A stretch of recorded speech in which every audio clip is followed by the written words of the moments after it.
Hello all, welcome to United States History. This is History 101 for the first part of the semester and History 102 for the second part of the semester. Some of you will be joining me for just the first half, some of you for both, but the class format will stay the same. I want to today just quickly talk you through how this course will operate. Please note that because of the COVID issues going on, as well as some new pedagogical things that I'm trying out, this class will be taught in a format that is known as HyFlex. So what HyFlex means is that you'll be able to take this class in a number of different ways. You'll be able to do it completely asynchronously and online, meaning that you can work at your own pace more or less and do it that way. You can also attend it by normally coming to class as you would in any normal sort of semester. You could also attend it by coming to class via Zoom. Now that said, all lectures will be delivered as this lecture is now online, and so this will be functioning as a flipped classroom, meaning that you will always watch the lectures before the actual class period, and then we'll spend the class period discussing things and doing some other activities. Please note that we will have an assistant named Caitlin Weaver. She'll be helping me out with this course, and so I'll introduce you to her at a later date. So just to get going here, what to expect in this class. So reading, watching, and responding. So what your daily work will be is we will be using an online textbook called The American Yop. This is totally free. If you look at the syllabus, you will see that each class period, almost every class period, there's a reading outlined from The American Yop. Please do that, especially if you're not real experienced in American history. If this is an early class, you haven't had much American history before, it will certainly provide you a really good background. But what's absolutely essential, far more than reading the text, is to make sure that you watch the online lectures that go with these. And you do this again before the class period that's labeled in the syllabus. And so I have an example down there of a picture of my first lecture, which will be on the discovery in quotes of the New World. So you'll watch that. These lectures are about an hour long, sometimes a little more, sometimes a little less. So it is a time commitment, but it's important that you do this before class. And once you've done that, what you're going to do is take notes on the keywords. You'll see that there's a list of keywords on that first slide, and then on the second slide, which is of every PowerPoint presentation, you'll see below that there's a list of keywords and then these big points questions.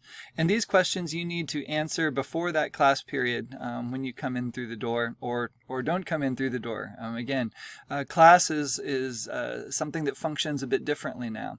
So what's important, what you need to do to succeed in this class is you need to make sure you watch these lectures. You need to make sure that you answer these big point questions before the due date, which is the day of the lecture. So if you are unable to come to class via Zoom or in person, that's fine. As long as you watch the lectures and turn in these big points, you're going to be well prepared for the exams. Everything's going to be fine. These big points will be scored. This is your daily work, and so it's important that you do these, that you answer these big points, that you take notes on those keywords, because that's what the exams will be based off of. Now, if you attend class, which I would strongly encourage you all to do, whether that's via Zoom or in person, what we'll be doing is we'll be going through those big points first off and sort of talking through them. Then we'll be doing a series of exercises, which I'm going to work really hard to make interesting, engaging, and what this will do is really reinforce the content and make sure that you really understand this stuff. It'll also give you a far more in-depth sort of knowledge of what it is that we're looking at each class period. Now, again, these are not required to pass the course. You can do this entirely asynchronously and online if you choose to, and never step foot in class via Zoom or physically. But the class periods, I would say that to perform certainly at the top, you're going to need to attend class fairly regularly, if not always, and it will certainly give you a far greater understanding of this material to be a part of class. But again, because we're not sure how the semester is going to work out, you do have the option never to do so. Now, your daily work, those big points are worth 25% of your grade, so a quarter of your grade. What's nice is that if you come to class and you participate, you're guaranteed full credit on your big points. So otherwise, we'll just grade the big points that come in. But if you come to class and attend, you automatically get 10 out of 10 each day on your big points. So that is one big advantage to attending class. It guarantees you 100% on one quarter of your grade, which will really help pull things up. So those big point responses are what that's based off of. Now there will be 2 exams along the way. They aren't cumulative, so one's over the first section of the class, the others over the second part of the class. Each are worth 25% of your grade, so in total worth 50% of your grade. These will be based on multiple choice questions that are largely based off of the keywords, and then also 2 essay questions that are based off of the big points questions. And so those are the things that you should really be focusing on to prepare. There will also be a project for the class, and for this you're going to need to find 3 academic articles, and I'll talk through how to do all of this in instructions later.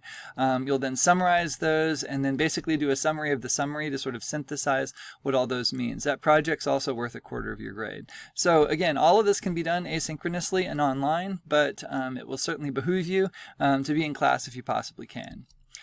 So I want to talk now for the next just 10 minutes or so on my methodology to history and what you can expect out of this class. History is interesting because it is both an art and a science. And so let me sort of talk through this. Let's say we're looking at slavery, which is something we'll certainly be looking at. Part of history is to look at the facts, right? To look absolutely at what happened and to use that to explain and understand the past and thus hopefully our present and future better. And so one way you can do this, and you can see here a man named Stephen Barrett did this in 1999. What you're looking at in that little graph there is 30 years of his work. He went through every manifest of every slave ship he could find, which was thousands of them, 27,333 manifests of these slave ships. And what he was able to do from this is document really clearly how many people were enslaved in Africa and brought to the New World and where in the New World they were taken. And so you can see the vast majority wound up in South America, especially to Brazil. 38% wound up in Brazil. Really to North America here in what it becomes the United States. It's only 7% of them, but that's still a huge amount and sort of lets you know where those go. So this is important. This tells us a lot about slavery. It tells us the facts of how this all operated. This stuff really isn't disputable, right? He can point to the records and show you exactly what all this means. So that's important to our understanding of slavery. It's a very systematic, precise study. But in some ways, that tells us almost nothing about slavery, right? Like, what was slavery like on a day-to-day basis? How did things operate? How did that feel? How did that culture feel to the people as part of it? To do that, you really have to sort of use a different part of your brain, a different skill structure. And so the art of history is very different. To the left, you'll see a painting, which we just know is by somebody named Taylor. We think it was done in North Carolina. We think it was done right around 1800. Again, we don't have a lot of details on this. And what we see, though, is a slave auction, right? And so you can see that whoever this Taylor was certainly had certain emotions about slavery. The white people who are bidding on slaves, they look mean, they look angry, they look intense, they don't look like pleasant people. And the people who are being auctioned, right, the people down at the bottom right, they look afraid, they look scared. You can recognize they're being, that this is going to be a very tough, difficult thing. What I want to call out here is, right, one interesting figure is the auctioneer, who, if you really look closely, this person seems to be somebody of mixed race, right? That somebody is both black and white, probably enslaved themselves, who is taking part in this, right? And so you can start to imagine the complexities socially of sort of how slavery operated, the mental anguish that it caused, the social issues that it would have been causing. This tells us something very different than those hard statistics on our right. And so history uses both of these things to try to piece together sort of what the past means. And so that's an important thing to understand. Something else I want to definitely stress is sort of how history operates. I think most of us think of history in this sense, in that the way we move through life, right, is that the past is behind us. We're sitting here in the present and we're looking toward the future, right? And so with the past behind us, the future ahead, we're right here in the present, cruising along through space and time. But what I'd like to propose is that's actually exactly wrong. In fact, it's the reverse. we are cruising through history in the present for sure, but all that we're really able to look at is the past. We can't see the future whatsoever. We have no idea what's coming up, right? An asteroid could be on its way right now and getting ready to wipe us all out, and we have no idea that's coming. Now, we don't think that's going to happen, and why we don't think that's happened is because we can see the past. In the past, we know that we have NASA, we have scientists who are out there monitoring things, and so we know that if there was a big asteroid heading this way, they'd probably see it, and they'd let us know. We have several movies about this, right? We know that Morgan Freeman would put together some expedition and try to blow up the asteroid and save us all. So, right, we build off of the past to try to understand our future. But we're flying through time and space backwards. We can't see our future. All we can see is our past. And that's really important because we make our decisions based on the past and not the entire past. We make it based on parts of the past that we hold up as most important. And so when we think about how history operates, it's really based on this. As we're moving through time and space here in the present, we have a hoped for future. We have places we want to go. We do that personally. We want to get to certain places in our lives, right? You guys want a college degree. You want to go on and have a career. You want to do this and that. As a nation, we do this. As a people, we do this. And so with these various hopes, what we try to do is we want to realize those hopes. We want to get to where we want to go, get to our hoped for future. And so what we do is we develop ideas and theories about how to get to that hoped for future. And we base that off of selective stories from the past. We sort of say, well, look what's happened in the past. And if we look at what's happened in the past and we know where we want to get in the future, these ideas and theories would make sense that this is how we'd move from point A to point B. And this is really what history is. It's these selective stories. And I'm writing history funny with these parentheses here because I want to emphasize the story aspect of it. It's a fiction to some degree because we're selectively picking stories from the past to justify our ideas and theories about where we hope to get to in the future. And so this is very much a construction, right? This is an active process where we take selective stories to help us explain our ideas and theories and justify them about how we get to our hoped for future. George Santayana, one of the leading philosophers of the 20th century, said history is philosophy teaching by example. And that really is just sort of another illustration of this. The philosophy, sort of these ideas of how things work, are based off of our past experiences. And we use these to develop our philosophies to get to this future. Now, what's important to understand is that history is dynamic because we look at the same facts and actually come up with very different ideas. A good example of these are two books that have been fairly prominent in the last several decades. The one to the left, A People's History of the United States by Howard Zinn. This first came out in the 70s. It had several revisions after this. Liberal historians love this. This is very sort of a socialist look at the world, looking at how history in America transpired really through the eyes of the working classes. But in the late 90s, early 2000s, sort of a more conservative, contradictory look at history called A Patriot's History of the United States. It was done by Larry Schweihart. He came up with a very different, looking at the same past, looking at the same facts. He came up with a very different interpretation of what American history means. They have different ideas maybe about where they want America to go. And thus looking at the past, they come up with different stories, or they look at the same stories and come up with different interpretations of those stories. These are both really bright guys with PhDs who are playing fair with the facts, right? They're looking at hard facts and justifying their arguments based on them, but they're coming to very different conclusions. And so interpretation is important, right? This is the historical hokey pokey. You sort of take a little bit in, put a little bit out, you shake it all about, and you come up with different stories. And that's part of what makes history so dynamic. George Orwell, in his famous book 1984, noted, "Who controls the past controls the future. Who controls the present controls the past." This is something that should kind of scare you because it's quite true. Those of us who are sort of in power in the present, we get to determine sort of what the past is because we're the ones who tell the stories. Here at EMU, I'm the only person who teaches U.S. history. And so unless you go do research on your own and, contradict me and such, I'm going to sort of determine what you think about the past. And that's going to sort of help explain how you're going to see the future.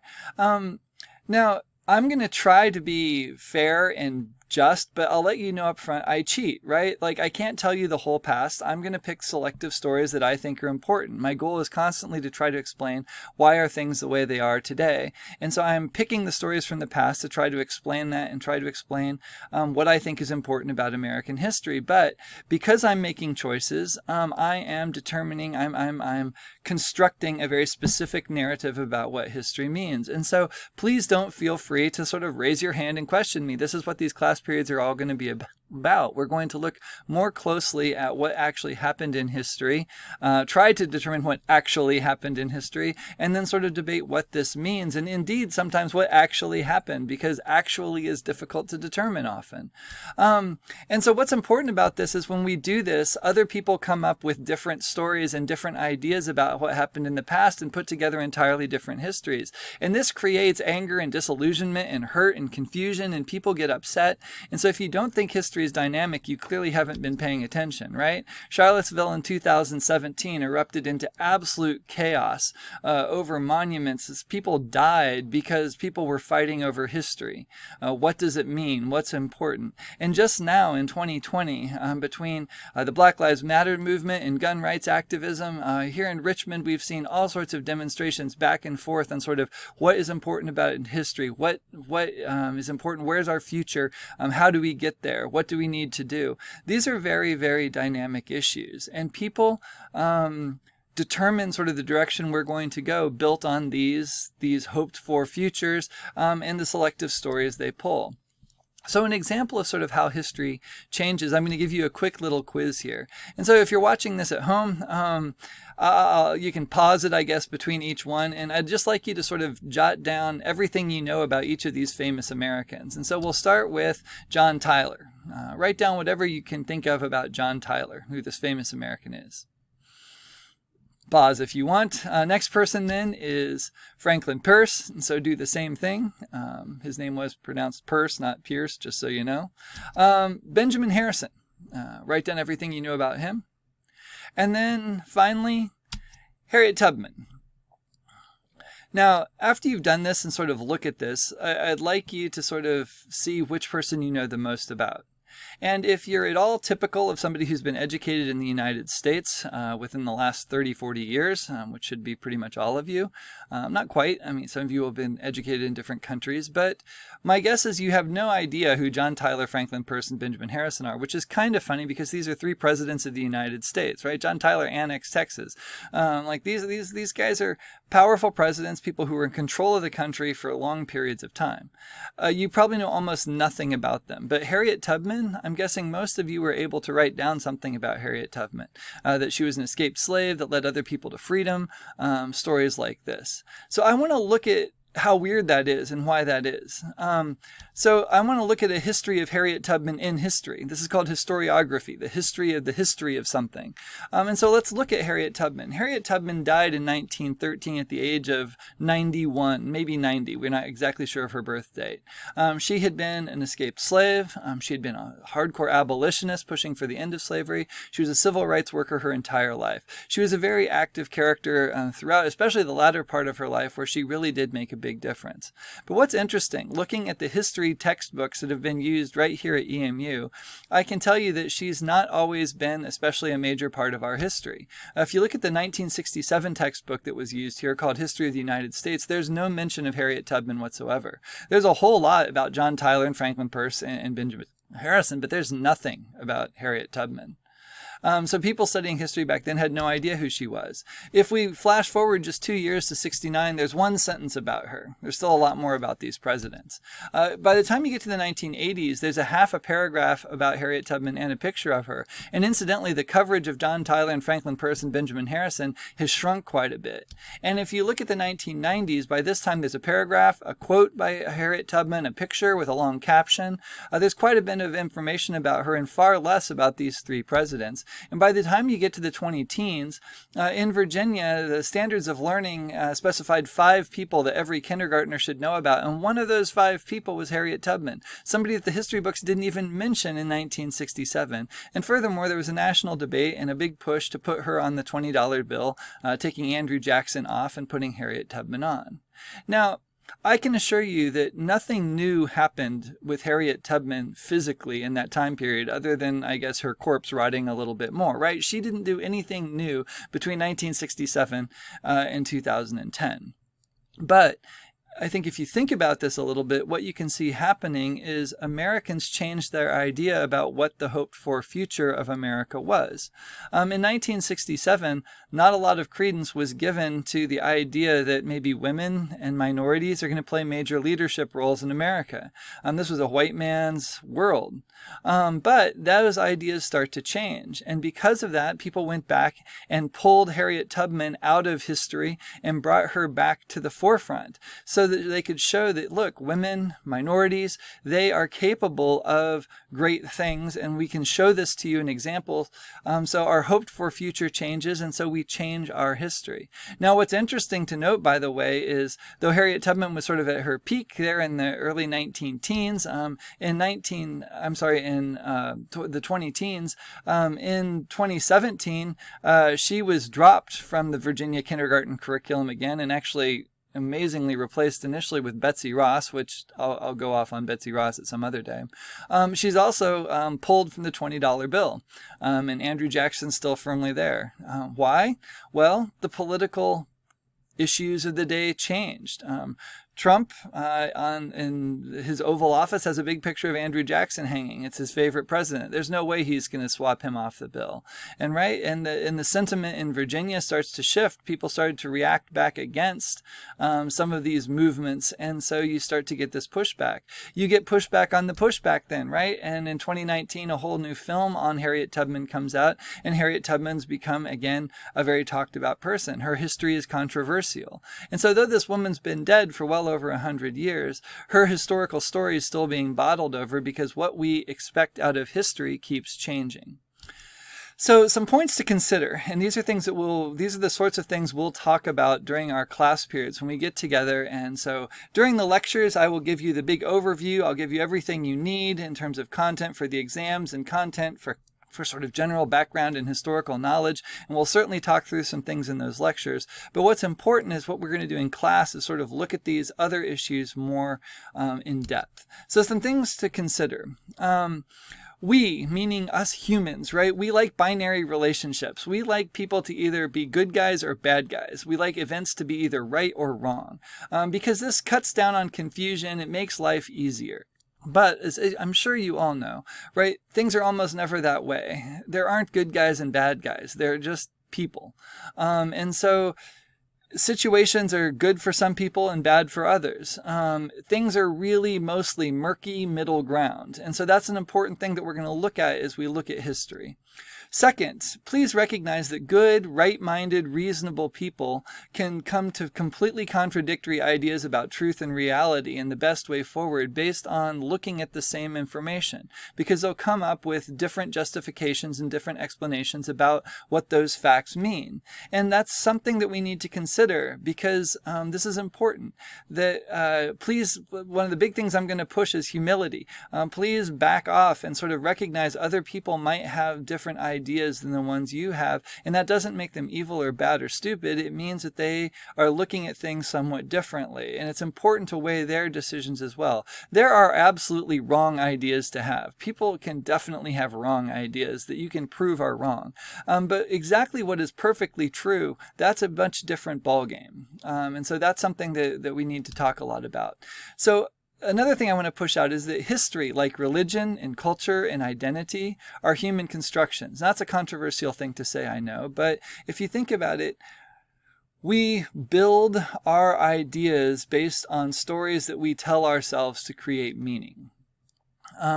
We don't have golden tablets handed to us with the absolute truth on them.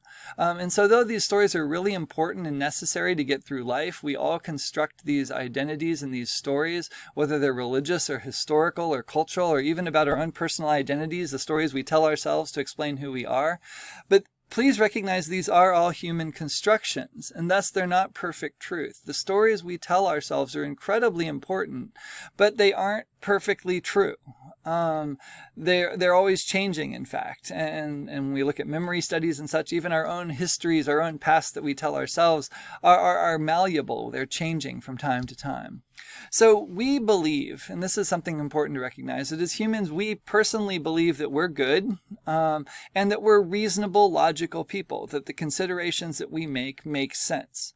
And thus, when we're presented with information that's contrary to that, if I've always believed something and I'm suddenly presented with information that seems reliable but is contradictory to what I believe, that's really disturbing. It causes what we call cognitive dissonance, where two things that seem the same are suddenly in conflict, or both seem true or in conflict with each other. And what we do with this is really important. And this is something I want us to talk a lot about, because we all have different ideas about the past and about where our future should go. And when we see other people's ideas that contradict these, I want us to sort of wrestle with that uncomfortableness. And so the temptation is often to come up with justifications to explain why you're right, or to absolutely deny the other person's opinion, or to completely believe the other person's opinion and completely change yours, or sometimes to make a synthesis of these. But whatever it is, we sort of need to figure out what to do when two things both seem reliably true, but contradict each other. I also want to push out the idea that perception is more important than reality, because we act based on what we believe is true, not what is true. Now, this is, again, sort of weird to think about, but what is actually true we almost never knew. The example I'm giving you here at the right is sort of a kind of a cheesy way to prove this, but what you're looking at is just 36 images being played in the same sequence over and over again. But what it looks like to us, right, is a ballerina spinning around. Why this image is weird, and if you're watching this on your own, maybe it's not that strange, but if you're watching this with multiple people, what you'd find out is that some of you think that she's spinning clockwise, and some of you think that she's spinning counterclockwise. Some of you think that she never changes directions. Others of you think that she changes direction from time to time, and if you talk to each other, she's changing direction at different times. What I'm saying here is you're all perceiving this image very differently. This is a complicated optical illusion. Our perception is strange. We don't always see the truth. And in fact, the truth is often very difficult to ascertain. In this case, we know exactly what's true. 36 images being played in the same order over and over again. We also know that it's playing games on your optical perception, and so thus some of you see it spinning one way, others the other way, and some of it switches back and forth from time to time, though the image itself never changes. This happens in history as well. We see different things based on how our perceptions of things change. Sometimes this is honest sort of disagreement, which is important. Other times we're very actively misled. And so people try to create a perception that's not there. Was Obama born in the United States? Is his birth certificate real? Apparently there's still about a quarter of the population that doesn't believe that. Why did we invade Iraq? About half of the population not too long ago thought it was because Saddam Hussein planned 9/11, which is absolutely not true. But people base their opinions not based on what actually happened, they base it on their perception of what happened. And so perception is a really important thing. And what's important to recognize is that reality is in itself a perception. And this gets sort of meta, I know, but we almost never know exactly what is true. What we know is what we believe is true at the moment, and sometimes that changes. New evidence comes about and we realize we saw things wrong, or we just have an entirely new perspective of how the world operates and we change our ideas about what reality is. And so this should make you a little bit humble in your beliefs. When you are absolutely certain, that often leads to some pretty horrific things. Certainty leads to error, to misjudgment, injustice, oppression. So let's stay a little bit humble in sort of how we think about things as we move along. Some theories to consider, and these are sort of some of the many theories that we'll look at far more in depth as we talk about things in class. Humans are independent agents, self-interested and greedy, and thus always seek maximum pleasure for minimum pain. This is one leading theory about sort of how humans operate. We move through life trying to maximize our pleasure and minimize our pain, and thus we're sort of selfish. And this is what drives us. When we get to the big debates between Alexander Hamilton and Thomas Jefferson, this will be at the center of it. This is very much what Hamilton believes. humans. What Jefferson believed was very different. Humans are communal, we seek connection and cooperation, and thus are virtuous. Virtuous meaning that we look out what's best for everyone, not what's best for ourselves, what's fair for all. And both of these things are true at different times. How humans operate, but these are both good theories to use when we think about sort of why are people doing what they're doing at any given time. Humans are good but lazy. This is something that Dumbledore stresses in the Harry Potter books, right? Between good and evil, people almost always choose good. Between good and easy, we tend to choose easy, right? I know that me buying a nice button-down shirt for $10 at a store, somebody somewhere is being massively exploited, and I should probably not buy a shirt for $10, but it's a lot easier to just buy the shirt for $10 and not think too much about it.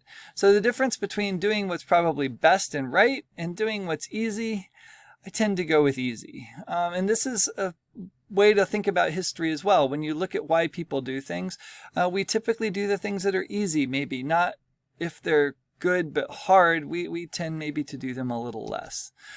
Maslow's hierarchy, you're going to run into this in other classes probably, but if people don't have their basic needs met, they will focus on that over everything else. And so when we look at why certain groups of people or certain individuals are acting the way they are, it's helpful to think about this.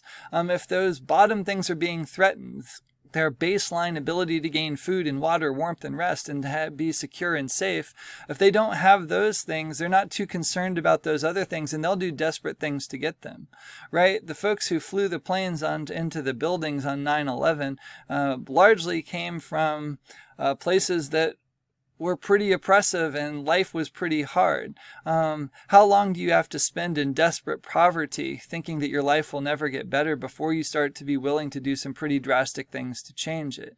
I bring this up not to justify that, because that certainly wasn't a justifiable act, but to point out that when people are under great duress at sort of baseline levels, they're going to do some things that those of us who have those baseline things met aren't going to do it because we're worried about other things. And so this is an important thing to think about as well. Another thing I want to sort of consider is the idea that hope and fear are both really strong motivators. And our last two presidents have been a really good example of this. Both of them run very powerful campaigns and have really strong supporters based off of these two ideas, right? Obama's take was hope. He really focused on the future and sort of on, if you will, sort of the where we could all go if we worked together. Trump played on fear. He really sort of played on the things that are going very badly, the threats to the way our lives are, and so focused on making America great again, sort of back to a past where that fear wasn't so great. And so both of these things, right, both of these presidents played very heavily on these emotions that help motivate people, and we see these play out in history. And so again, we'll use these various things to sort of consider why things happened in history as we look at the documents, as we look at what happened. So what you'll get from this class, at a minimum, as long as you do your readings, you watch the lectures, and you do these big points, you show up for the exams, and you do your project, you're going to get a nice complex overview of United States history from this period, and you're going to do just fine in this class.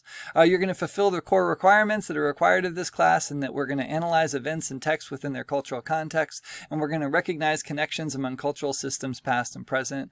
I'm also going to make sure that you get the ability to find, summarize, and analyze academic resources. That's something that we're going to be doing in the project.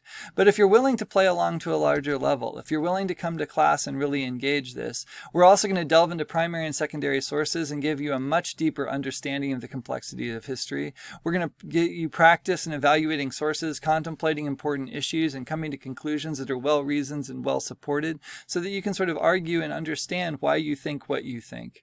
And you're going to gain a much stronger sort of foundation in the humanities and sort of in the thinking systems of the humanities that'll prepare you to do upper level work in a number of different disciplines. So that's what we're going to be doing in this class. Thanks for playing along. Get ready to watch that first lecture for our first class period of content, and I look forward to working with you this semester. All right. Take care all. Thank you. Bye-bye.